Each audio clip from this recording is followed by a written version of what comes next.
There are huge problems with pigeon pose, and they're trying to bring their leg forward to get their hip to be more in the shape of the pose. That's not what we want. We got to revolutionize this pose, and I have something for you. If your knee or hip bothers you in pigeon pose, or if you feel like you're not getting enough stretch in your hip in pigeon pose, this video is for you. Over on YouTube, it has over 300,000 views, tons of comments. It's time for TikTok to hear about it. So obviously there are ways to do a modified version of this at the wall, on your back, bringing the legs in, opening your hips. If you are past that and you want to do this version, you can. If those modifications work better for you and feel safer, stick with those. So many people have a knee pain, or they're not getting into their hip correctly. If you start like this, one knee forward, one leg back, the heel is very close into the hip. If you're already getting enough stretch there, great, stay there. If not, and you want more stretch in the hip, but you don't want to hurt your knee is a hinge joint. It is not a ball and socket joint like the hip.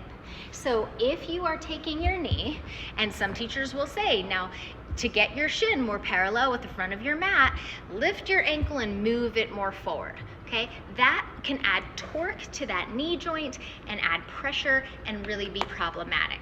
So obviously there are ways like adding height underneath you that will prevent collapsing into the hip as much and take some pressure off the knee. You can also add a block or another blanket underneath. You never want the blanket under the ankle. That'll cause more of that angle, more of that torque. You want the foot under the blanket. I don't know if I said that correctly, but hopefully you got it. Okay, so here's the trick du jour.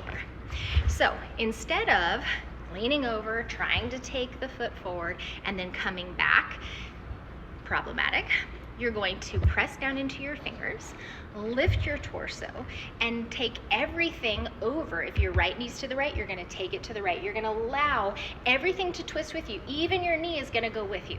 Ooh, total twist. Then you're gonna keep your pelvis very high, keep everything exactly where it is, except for you're gonna walk your hands and your torso forward.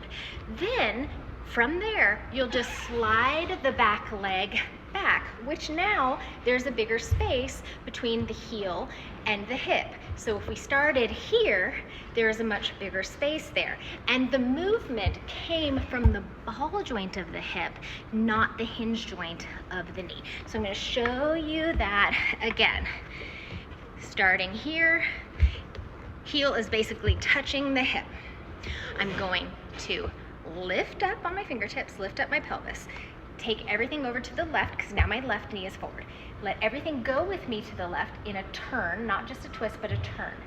Then turn back, still that high up with the pelvis, and now I'll just scoot my back leg back, and now, in fact, I can't really show you, but I can fit a lot more between my heel and my hip now versus starting here.